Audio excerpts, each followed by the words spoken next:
What's going on, everyone? Scott here. Welcome back to the channel. Day one of the NFL draft has wrapped up, and for the first about 7 picks, everything went pretty according to plan, at least from a majority of mock draft purposes. And then at the 8th pick, everything kind of just blew up. And then we also saw a record 12 quarterbacks taken within the first 12 picks. And then also shout out to everyone that went down to the draft, set a record this year for amount of people that have gone to night one of the draft. They could, I believe, break the whole record over this weekend, or they're already on pace to do that. So shout out to everyone that went down and seen that. But anyway, a crazy round one, as it usually always is. Still got 2 days left. But let's just dive in. Going to give a couple winners, biggest winners of the night. Some teams that were like, okay, could be good, could be bad, and then a couple of losers from night one of the draft. But anyway, I appreciate you all for tuning in. Make sure to hit that subscribe button down there. Hit that like button if you like the video. All right, so let's just dive right in. The biggest winners of the night. Without a question, one of them has to be the Chicago Bears.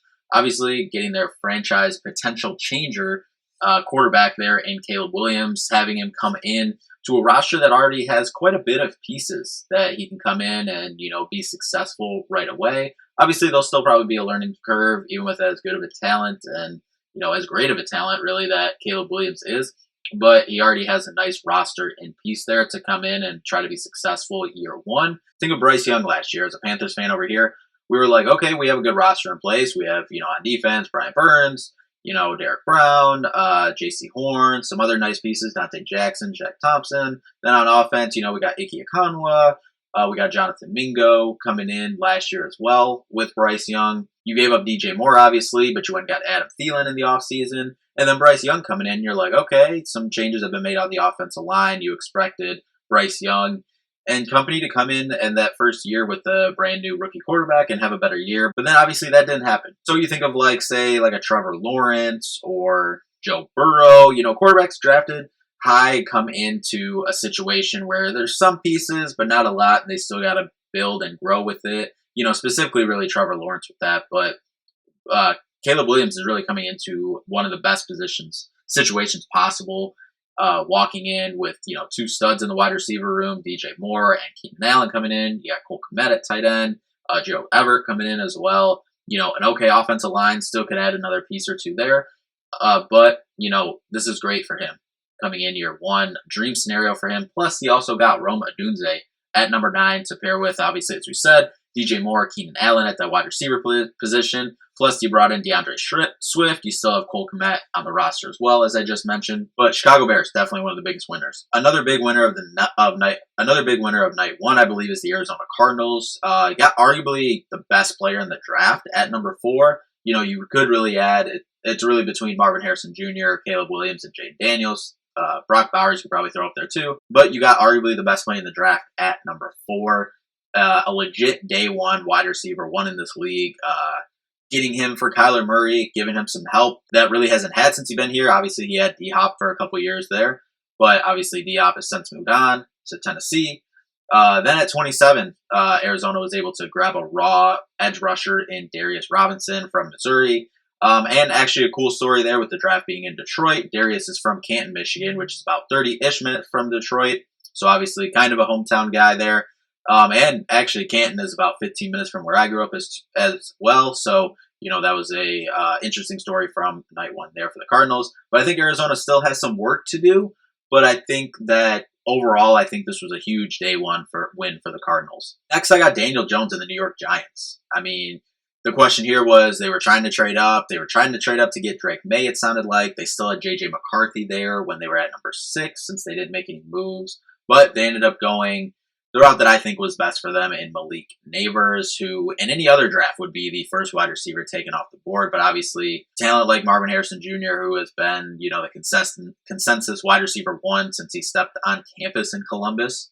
Should I say really even since he started playing in Columbus.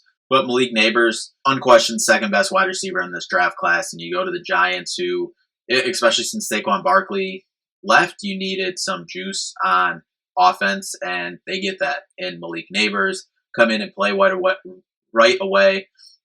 Like Marvin Harrison Jr., a legit day one wide receiver 1. Pairing him with Darren Waller, I expect them to get a running back day 2. So really now Daniel Jones is the one on the clock. You got to perform now. And if you don't perform this year, getting a couple weapons, getting a stud wide receiver like Neighbors. Obviously, you still have Darren Waller on the roster, and I believe that they'll take a running back day 2, if not early on in day 3. So really, Daniel Jones, you're on the clock now. You got to perform. If not, they could be looking a different direction next year, especially since they were considering it this year. Which, side note, as I kind of alluded to a little bit before here, might not be a bad thing because, as I mentioned with the Bears, I think building up those other pieces on the roster and then grabbing your quarterback kind of as one of those last missing pieces, I think is actually a smart thing to do, which is what I thought my Carolina Panthers were doing last year when they went and got Bryce Young. I thought he was maybe that last piece to, help put them on the doorstep of winning the division and get over the hump eventually here in the first year or two of Bryce Young's NFL career. But horrific coaching and literally no one aside from Adam Thielen stepping up on offense last year. That's the result you get. But I won't go down that tangent. But optimism going forward in Carolina overall. And I think they're in New York. You got to have optimism grabbing a stud like Malik Neighbors as well, whether Daniel Jones is your quarterback of the future as well. I think there's still optimism there. We'll touch more on the Panthers in a second, but first, the arguably biggest winner in terms of getting an immediate impact guy on a team that can win a Super Bowl next year is none other than the back-to-back defending champions, Kansas City Chiefs. The rich get richer. Trading up with the Bills to number 28 from 32 to get Xavier Worthy out of Texas, the fastest player in the draft, at a position of need, ran the fastest 40 time in the last 21 years at the Combine. It opens up so much for that offense that at times struggled last year and is a legit burner that they've been trying to replicate with some plug-and-play guys since Tyreek Hill left for Miami a couple years ago. And they got that in Xavier Worthy, and I think they were talking about on the broadcast, and I agree, what I think Xavier Worthy opens up for that offense. They've been trying to get it, as I said, with those plug-and-play guys, but a guy who can take the top off, and then bringing in Marquise Brown as well. You have two guys who can really, burn you down the sideline or, take you on a deep route. So that just opens up all that underneath stuff for Travis Kelce and, should take more pressure off him, which is what I said in my mock draft and in my Kansas City mock draft little preview video that I posted. Getting a wide receiver was huge, someone who can help take the pressure off of Travis Kelce. I had them going and getting Keon Coleman in my mock drafts, but I think this is an incredible pickup for them as well, Xavier Worthy. I think they might be the biggest winner from last night. They still got some other holes to fill, but I think they're the biggest winners from last night. Now in the undecided section, or should I say like the so-so section, kind of wait and see section, I guess is the better name for it. First, as I did kind of briefly mention before, the Carolina Panthers. They get Xavier Legette out of South Carolina. They trade up from 33 to 32 with the Buffalo Bills. He's a big-time outside deep ball threat for Bryce Young. The only question you really have here that you see people really talking about is, which I kind of don't take a lot of stock in, don't think is a huge question, but I'd be remiss not to put it on the list, is in his first 4 years, he had a total of 42 catches. Last year, he did have 71, went off, 7 touchdowns as well. But I think the big play, go and get it ability can translate to the NFL and, make an immediate impact year one as a big-time target for Bryce Young and that offense. I think this also allows for Jonathan Mingo and Adam Thielen to play kind of more underneath. Kind of similar to as we just talked about with the Kansas City Chiefs, getting a speedster. I think getting a guy here in Xavier Legette gives you someone who can go down and get the ball. So now you can add, Mingo and Adam Thielen running drag routes, slant routes underneath, and, kind of take some of that pressure off Thielen, who really just carried that offense last year. I still would have preferred Keon Coleman. Yes, and, could say I'm a little biased, but I've seen more of Coleman, obviously, and he's had more productive years in college. Not his freshman year, but his sophomore year was wide receiver 2 here at Michigan State. And then last year, obviously, being a top option there at Florida State, which went undefeated. But I still love that pick, still have, really high optimism for Carolina Panthers going forward. Obviously, new coach, new GM. Wish the owner would sell the team, but overall, still got high optimism there in Carolina.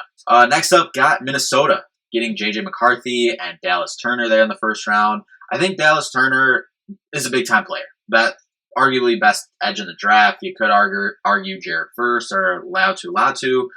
But I think JJ is the question here. Is he the guy is he the quarterback of the franchise going forward and the future? Because when you have a guy like Justin Jefferson, who is a at worst, top 2 to 3 wide receiver in the league, you got to get this right. Like, yes, JJ can sit behind Sam Darnold for some games this year, maybe till mid-year, or even, sit for a whole year and wait till next year. But when you have a guy like Justin Jefferson on your roster, at worst, top 3 wide receiver in the league, you can't be rebuilding or waiting around with him. You got to get this right. Obviously, there's still some other pieces they need to address too. But overall, I think a very high, very good positive with Dallas Turner. But, obviously, questions still out on JJ. I hate saying this as a Michigan State fan, but I do think he's going to be okay, especially in that Kevin O'Connell offense. But, it's still kind of, wait and see, undetermined. Then next up, I put the Washington Commanders in there because I think, obviously, you get a stud in Jaden Daniels, who I could argue might have a better NFL career than Caleb Williams. I could be wrong. Obviously, you don't know. Washington, they have some pieces, but they need to, fill out the rest of the roster around him through the draft. And I think, obviously over the next year or two before I think they're really competing. But you still need some more pieces to go around Jaden Daniels, I just said. So what do they do? Day 2 and day 3, I think will determine whether this was a good draft for Washington, or if they stay just kind of in this okay, so-so range. Next up, Los Angeles Rams, obviously another team fan of over here that follow very closely. And getting Jared Verse. First off, I didn't really think he'd be on the board there at 19, but he was a top 3 edge. But obviously, the Rams were helped out here by having, the first, 14 picks be offensive players. So a lot of the good defensive players, which the Rams need, fell till later in the second half of the first round of the draft.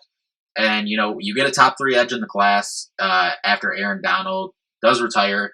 It's a young defense, a lot of young pieces, but there's some intriguing pieces on that defense that, if they take a couple steps forward and, adding Jared Verse, I think they need to add another defensive lineman to pair with him on that defensive line day 2, an interior defensive lineman. You got to try to replace, kind of like the Moneyball way, you're not replacing Aaron Donald with one person. It's going to take a collection of pieces. So I think, if they can, in the middle of day 2, if they can get a, solid interior defensive lineman, and then maybe even later on, and, say, I can't remember the picks off the top of my head, but if in the 4th, 5th round, you can also get another guy on the defensive line or another linebacker who can rush the quarterback as well, kind of as a depth piece. I think, this will take the Rams from, okay draft so far, take them into that good range. In my opinion, if Braden Fisk is still on the board, or if they have a chance to go get him, Braden Fisk out of Florida State, go get him. Now into the bad. Really only got a couple teams here. First off, Atlanta. And this is really where that first round kind of turned around and turned on its head for everyone. Don't really need to expand on this. Anyone who watched and follows the NFL at all knows why this was a questionable pick there at 8.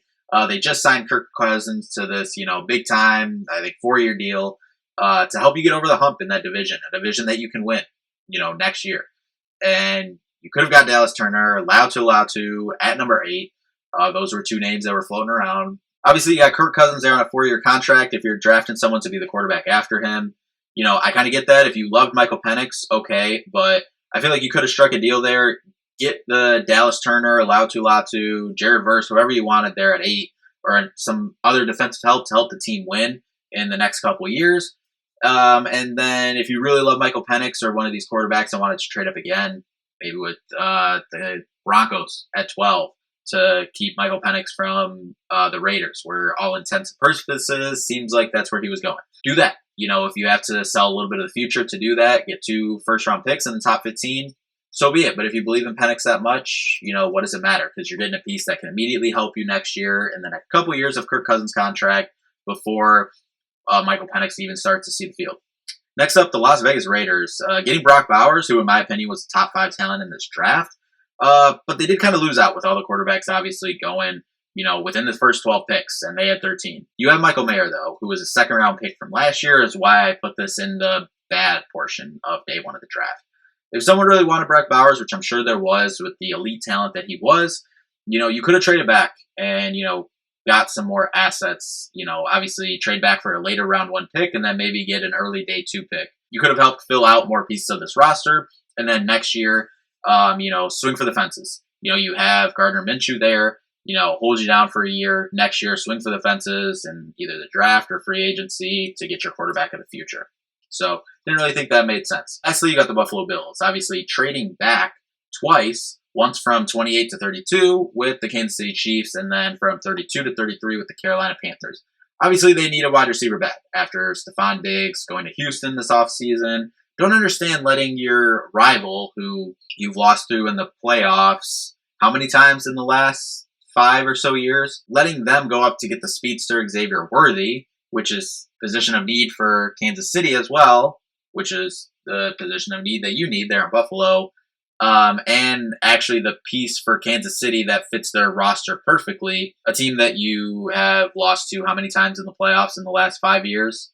Don't really understand why you helped them out there. And then trading back 1 to Carolina. I'm guessing that Xavier Legette wasn't their guy, so they were like, if they can, I think they swapped 5th and 6th round picks and then just swapped the 2 right there. So you move up, get another 5th round pick there, and if Xavier Legette wasn't their guy at 32, moving back 1 isn't that big a deal. But I guess the one that really questions me is why you let Kansas City, going for a three-peat, move up and swap places with you, a team in your own, conference that you faced a handful of times in the playoffs. So that's the part that didn't really make sense to me. Overall, it was an exciting night 1. A lot of, as I said, the first 7 picks, pretty chalk, pretty, standard what we thought. Then everything kind of blew up at 8.